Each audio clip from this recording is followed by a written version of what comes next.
Madonna recently said in an interview that they asked her, you know, did you like it when, for instance, let's say Like a Prayer came out and the promotion to that, or do you prefer today, which as we've discussed is instant, but I would say instantly forgettable as well. Now, when a record came out in the old days, you'd have poster campaign, you'd tease them onto the first big show, and then you would watch the record build. Yeah. In your world, what's the bonuses of today's against the other, or is there none in your Oh, no, it's changed dramatically now. I mean, as a PR guy and a plugger, in the old days, you get to know the artist. Yeah. It was like, we're talking now.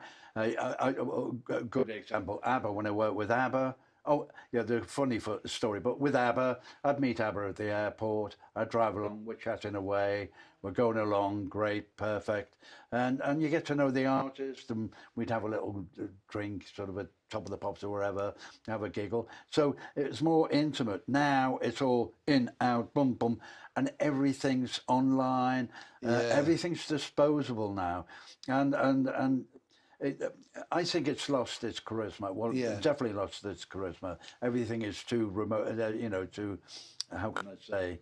There's no warmth, is there? No, not I mean, now. you mentioned that, but well, there's Michael a lovely... Jackson, sorry to interrupt. There's a good Michael Jackson example of, and this is my claim to fame as well, where I remember I worked with Michael and the Jackson 5. I remember doing Top of the Pops, and we Show Me the Way with the orchestra and everything. But I had to use the BBC orchestra. Yeah. And I remember the guys and Joe, the father, telling me off because the orchestra were terribly out They couldn't play anything. Well, they'd all been in the bar, hadn't they, at lunchtime.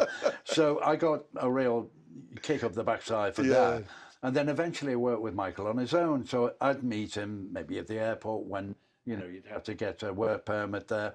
And I remember coming over to the Thames, over to London Weekend TV, and we were late, and I'm in a limo with him, and we're driving past the Palace.